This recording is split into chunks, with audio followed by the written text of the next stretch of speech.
welcome to Food Rebels. I'm AJ Sharp, I'm the host. This is the podcast that brings you brands, chefs and live on-air tastings. We are a show that is dedicated to the more rebellious side of the food world, and we celebrate the people who have challenged the status quo. Hello to all our lovely listeners. It's me and producer Georgie here. Hello, hello. Hello.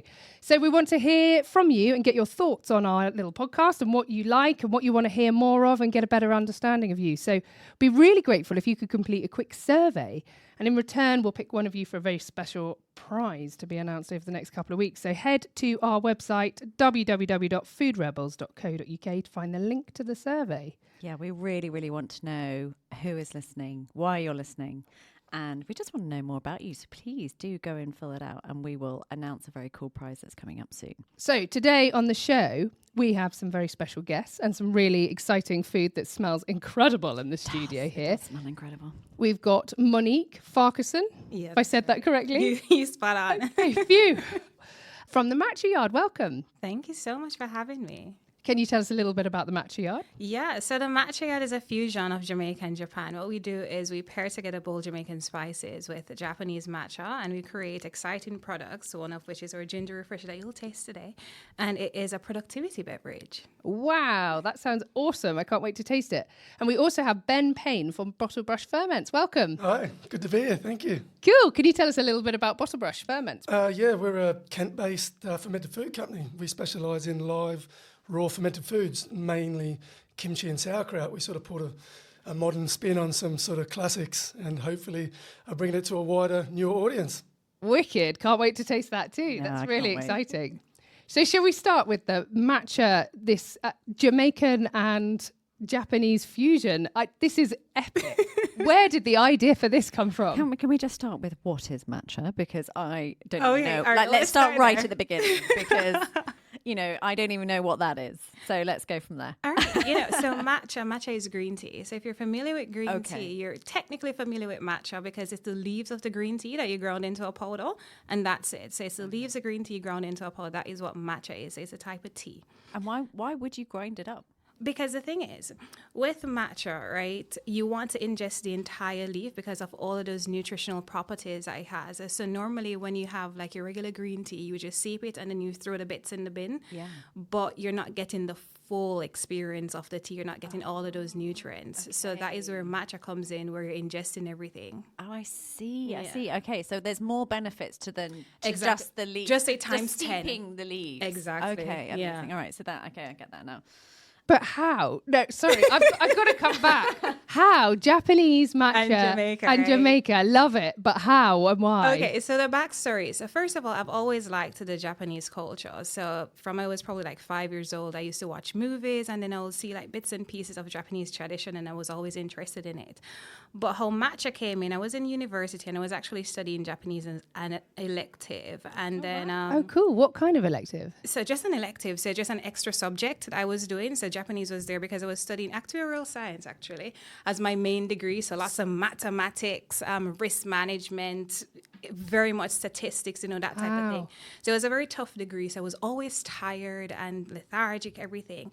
And so I started drinking coffee, but then I realized that when I was drinking coffee, it would make my heart palpitate. So I needed to find something else. And some women, they had introduced me to matcha, and they told me all of the fun things about it, including that it is an alternative to coffee because it's going to give me that energy and it will also boost my productivity and all that kind of jazz. And it so happened that matcha was from Japan. So when I tasted it, I spat it out. I didn't like it. It's quite bitter, isn't it? It is quite bitter. On your first tasting. Yeah, it was bitter. And the thing is, I did not have really good quality matcha either. Mm-hmm. So when I tasted it, man, it was horrible. And but because I knew that it was from Japan, and then I also researched and I saw all of these health benefits, I'm like, all right, if I can't drink coffee, I'm not going to drink energy drinks. Let me try matcha. And the Jamaican element came in when I started experimenting with matcha and Jamaican flavors. And when I tell you I fell in love, I mean, I fell in love. It was amazing. And then I ended up moving to Japan. But we can get there there as Let's well. get there in a minute. So what are the benefits of Wow. matcha? Yeah, so matcha helps to boost your metabolism. So that's one. It's packed with a lot of antioxidants, and matcha gives you energy because green tea in general has caffeine, right? But how matcha differs from coffee is that there is this really cool amino acid that's in matcha. It's called L-theanine. Yeah. And what it does, it basically slows down how the body absorbs that caffeine. So you get energy for a longer period of time without the jitters or the crash that coffee normally gives to you. So there's no instant rush. It's more like a Exactly. gradual. It's like a nice gradual. Exactly. So you get probably about 4 to 6 hours of just nice, easy, calm energy from matcha, and that's how it differs from coffee. And then, other benefits would be, as I said, boosting your metabolism, and it also makes you a little bit more productive because it breaks that blood-brain barrier, so your cognition is much better. And it has a whole host of other things because some persons even use matcha for weight loss and all sorts of things. But it's So really would amazing. you say that you should only drink it in the morning for the same reason, as in like your caffeine would, like the hit would last for a longer time, so therefore... I mean, it really depends because the thing is, it's soft energy, and that's why I personally don't categorize matcha as an energy drink and more so a productivity beverage. And it's very subtle, but, a sharp difference between the two because you're not going to get that intense energy. It's more of an energy whereby your brain is sharper, but then your body's more relaxed because of that same L-theanine. So you can have it in the evening. You're still going to feel energized throughout the night, but that should not prevent you from sleeping. Yeah, because that's the thing with the coffee. I only drink mine, first thing because I don't want to impact my sleep later. I only drink decaf just because I can't cope with caffeine. But Oh, maybe well, for matcha this is probably reason. like a softer energy. Yeah. But the thing is, if you're extremely caffeine sensitive, then you're just caffeine sensitive. You probably will be staying up. But typically speaking, matcha does not really cause you to lack sleep or anything like that, because I find that for me personally, one of the reasons why I just used to love drinking matcha when I was in university is that I would feel energized, but then when I'm tired, I still could sleep. But with coffee, apart from the palpitations, I just could not sleep or anything. It was just jittery and all that. Yeah. So how did you drink it then when you were at university and you're like working on your arterial? Oh, wow. What? This is how I know that I'm not allergic to matcha, because I did it in every single which way possible. So I used to drink it first with milk. And this is why I would say drinking it as a latte, which you're going to drink now. But that's that what is you made for me. Yeah, that's the latte. That's the worst introduction to matcha. So I would say drink this after. I just want to drink it, and you're like, no, don't. Yeah, I would say drink this first before you drink the latte. And here's why. Because you see with the latte is more intense. It's like an intense flavor where, you're getting that matcha green tea flavor. There's nothing masking it apart from just a little bit of milk. So until you acquire that flavor, it's going to be like, ooh, this is a lot. Oh, but then so you have to ease yourself you have into to it. ease yourself into it, because I was doing big boy things when I was in university and, just gave it a shot and I was like, ooh, it was too much. Not ready for this. I was not ready. But yeah, so what you're having now, this is our ginger refresher. This is now your beginner's drink. So how we put it, at least for the Matcha Yaad, this is your primary school. Then we have a peach matcha, which is your secondary school. And then you have the ceremonial matcha that you make with the latte now. And that's your university. So now you're in primary school. Excellent. Oh, I see. This is delicious. This is delicious. It's really refreshing. So this is a can, which is Yes. Oh, sorry. I'm spilling it all over the place. I know. I'm just going to have some more because I really enjoyed it. it's a beautiful can with orange and green, two of my absolute favourite colours. Oh, me and you. Oh, I love them. They're just the best colours, happy and vibrant and growth. Yeah. And Cayenne pepper. Oh, the lime, Yes. the lime and cayenne's delicious. It's nice. They both are, yeah. You guys are making my day today. Oh, okay. which one am I drinking here? So that one is your ginger refresher. So this one now is, as you can see on the tin, the ginger as one of the main flavors, lime and cayenne. So it's like a tropical matcha. So But it's not too sweet. It's not exactly, yeah. Because everyone who knows me knows I'm not into stuff that's Not into overly sweet. So that is really nice. I think the first one that was poured out was the lime, because this one is this is completely different. Oh, it's the same one. Yeah. So you're tasting. No. Yeah. So it's almost like your palate I is agree. tasting different things. The second time round, I got way more cayenne and lime. And ginger. Then when I knew that it was there, I was looking for it and I found it. Yeah. And then when you said lime, I could taste the lime. Like, wow. Like coming to the forefront. Yeah. You went to Japan to learn more about it. Yes, I did. And what did you find when you were there? Well, the thing is, when I went to Japan, I lived in this prefecture called Okinawa. So this is like the southernmost prefecture in Japan, very tropical as well. So the first thing is that, Okinawa is very much similar to Jamaica, but they don't grow like a lot of matcha there. So I had to actually go to Kyoto, and that is where we source all our matcha from. Okay. I learned so many things because I got to see the process from plant all the way to powder. So I went on the farms, and then we would see where exactly they grow their matcha and how is it that they grow it. Because like when you're growing matcha, you have to shade it for a particular amount of time so that it can build up like a lot of chlorophyll. So the leaves are going to be very rich, very green. So like when I had opened the powder, you would notice that it's extremely green and vivid. Yeah. So that marks really good quality matcha. And then they showed us how it's two ways that they would pick the leaves. So they'd either pick it personally, as in with their hands, like the actual laborers go and pick individual leaves, or they would use a machine. But the ones that are picked individually by hand, that is what makes ceremonial matcha. And then the machines now would make culinary matcha, which is like a lower quality. And then we went to the factory, and then we saw how they, mill the matcha and grind it. So for ceremonial matcha, they would use a stone mill. So there's two heavy stones, and then they would just put like a tiny bit of powder or a tiny bit of leaves, actually, after they, dry them.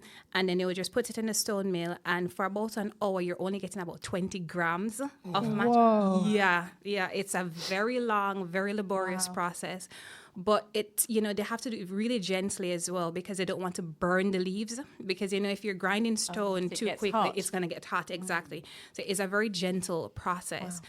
And then if you're doing like culinary matcha, they would just put it in like a ball mill, and they have like some balls in this barrel that's just gnashing and gashing around. And then it would just break apart the dry leaves. And that would make, the matcha a little bit more gritty. But for the ceremonial matcha, it's very smooth because it's in like the stone mill. So all of those things, we had to learn. And then I used to do classes with my sensei and do the whole tea ceremonies and all that to just understand it. What is a matcha ceremony?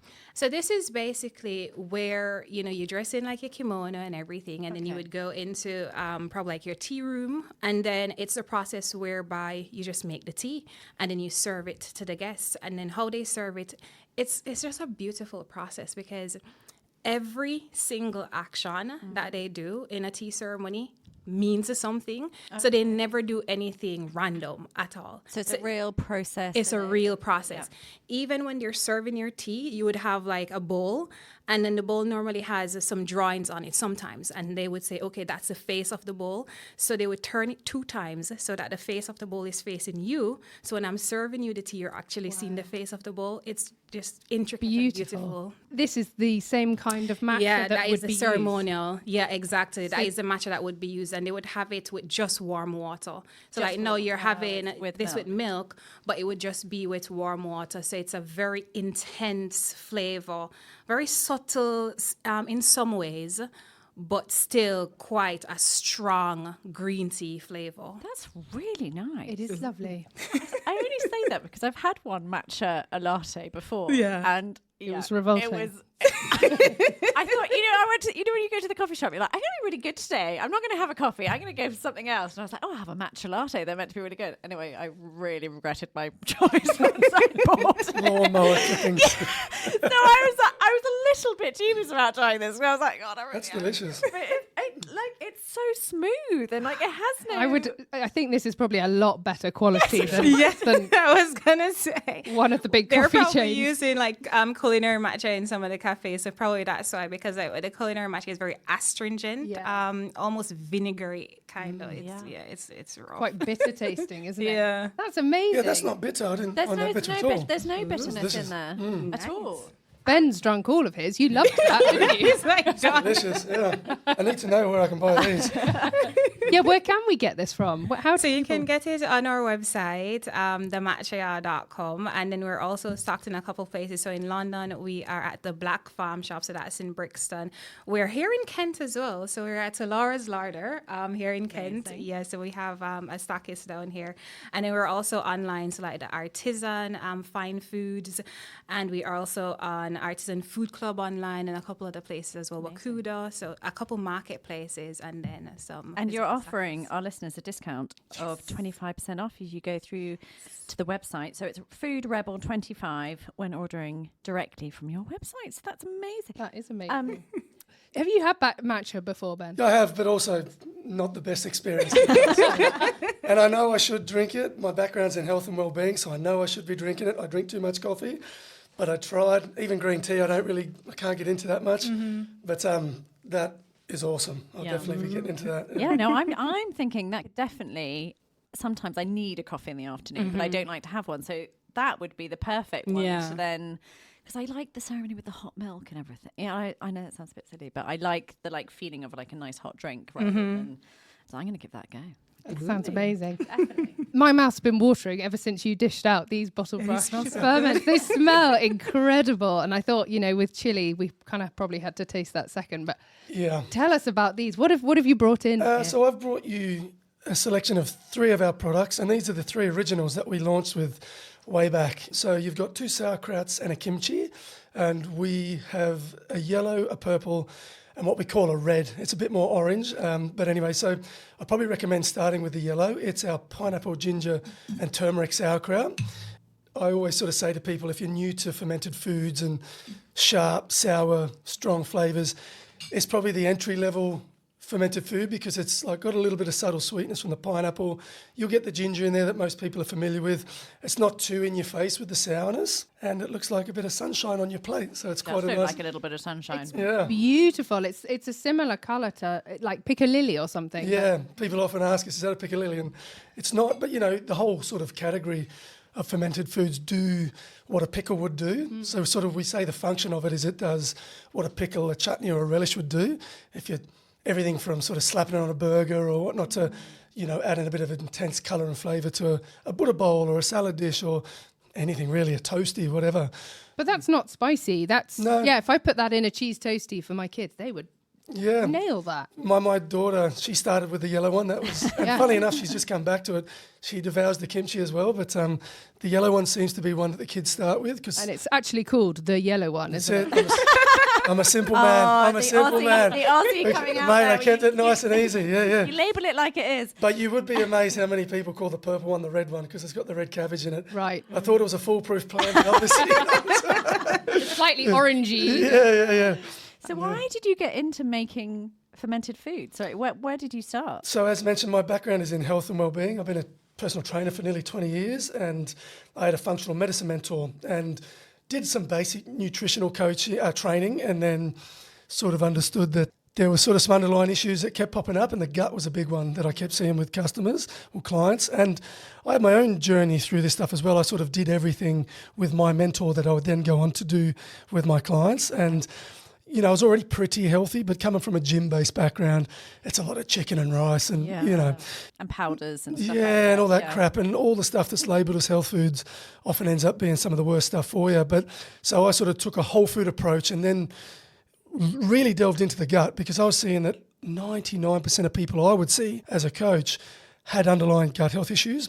And if people were coming to us for whatever it may be, mostly it was guys, it was to build muscle, and for females, it was to drop a bit of fat and tone up. I would always say, we'll get to that. Let's go after your gut first. And 9 times out of 10, across the board. And I mean, we had people coming to us with pretty severe autoimmune disorders, and then all your stock standard stuff like acid reflux, bloating, indigestion, diarrhea, constipation, food allergies, sensitivities, asthma, all that sort of stuff. And like I said, 9 times out of 10, even more. I think I've had one client in 10 years that didn't respond well to fermented foods and a gut health approach.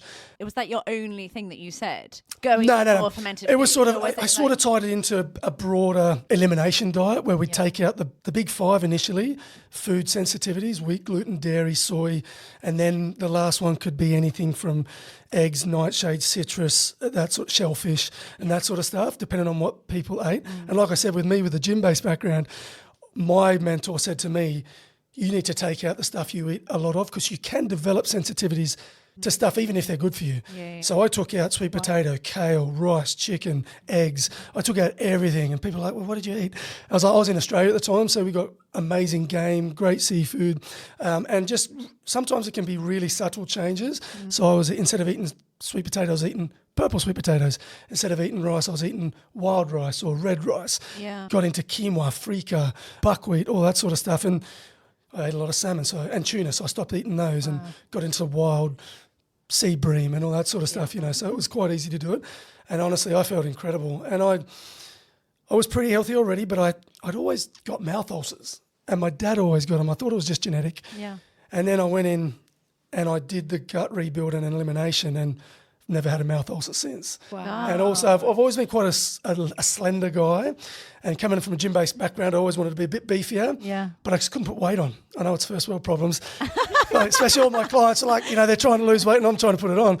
I realised for all my organic veggies and meats, I probably wasn't absorbing it. So I think I had malabsorption issues where I wasn't absorbing all this good food I was eating. So I went in, fixed the gut, and all of a sudden, when I wanted to put weight on, I could put weight on. When I wanted to drop a bit, I could drop it just like that. And mouth ulcers never came back. Energy went through the roof. Like just all that stuff. Focus, attention, memory. So probably some undiagnosed subtle food sensitivities. Yeah. Before they all cleared up. But this is a bigger issue, though, isn't it? This is one of the big things that people are talking about everywhere at the moment. The gut's massive. Yeah. The gut is massive. And kind of clearing your gut, getting it sorted and eating all the right stuff to make sure your microbiome is doing what it needs to do. And Tim Spector's definitely done his part to help. Tim Spector's done great amazing things. Yeah. And there's a great documentary on Netflix at the moment. It's got can't remember it for the life of me, but Dr. Julia Enders. Oh yes, her book is great. Yeah, so that's Oh, I love that. If you haven't read Oh, that, mate, it's called Gut. It's just called Gut. She's a German doctor, and she went down the road of gut health. And she really pulls it apart and makes quite what can be quite an in-depth and complicated topic. She really breaks it down into pun intended, digestible sort of bite-sized pieces. And, it's quite cool. Her sister illustrates the book, and it's really that's a really good book to get into. Yeah, it's really good. Yeah. And she comes across really well, really playful, really sort of fun with it. Like, because Germans can sometimes be a little bit down the line and a little bit. She's awesome. She's amazing. Yeah. Oh, wow. Yeah. But fermented foods, this is not anything that's new, is it? They've been around forever. Yeah. I grew up in Russia and everyone had fermented foods and pickled this and that to get them through the winter. Yeah, that's they the grew thing, right? They grew all their own vegetables in the summer and then they pickled it for the whole winter. Exactly. Yeah. So is it that the West never had it, or that we lost it, or like what? Well, I think the Germans, the Russians, the Eastern Europeans, definitely. Eastern Obviously, Europeans, the Brits, the Aussies, the Americans. The Americans the pickle. French. I don't think. Choucroute, I think they have a little bit of it, but not so much. But like you said, every culture throughout history, bar probably the Western ones, have fermented, pickled, smoked, preserved, salted, cured food for necessity. Necessity, exactly. They needed to, right? Yeah. And to preserve the harvest throughout the winter when nutrients were going to be in short supply, it came about pre-refrigeration, obviously, and then. Like everyone knows, I used to do this thing, but now it doesn't work because everyone's so clued up. But when I used to do workshops and lectures, it'd be like, put your hands up if you try fermented foods. And back in the day, no one would put their hands up. And then I was like, well, have you had chocolate, coffee, beer, yogurt, wine, bread? They're all fermented. So they've been about, but just not, And then, you think about the Asian cultures in Japan, miso, tempeh, all that sort of stuff, natto, they ferment the funky stuff. People have tried it, they just don't realise. But now... sort of us, and we weren't the first in the UK, but we were one of to try and make it a bit more accessible. And here we are. Do you want to try the next one? Really. All right, so probably go on to the purple one. Okay. So that is a red cabbage, beetroot and caraway seed sauerkraut. Deep, rich, intense colour. What you'll find about our ferments as well is we like our veggies crunchy. So the sauerkrauts ferment for about 4 to 5 weeks. But we don't like soggy, sad cabbage. I like not soggy at all. No, nice and crunchy, vibrant. The colour, obviously, people taste with their eyes first, right? So we always thought colour first. I actually had this idea pre-launch about traffic lights. I wanted to do a red, an orange, and a green, but the green just didn't work. Like you might find with the matcha as well, Monique, that. Well, maybe yours keeps the colour, but when we fermented greens, and I tried moringa and some other superfoods like the wheatgrass, they just went like a sad, pale, greeny brown. Chloroform stuff. Yeah, it just goes. So I was like, we'll get rid of the green and we'll bring in the red/orange. The purple sauerkraut, sharp and sour, bit earthy from the beetroot, and then hopefully we'll get a bit of that caraway seed aftertaste coming through. Oh, it's really good. Oh, this is gorgeous. Nice. So I love fermented foods, but I eat them out the jar. Because I genuinely don't know what else to do with them.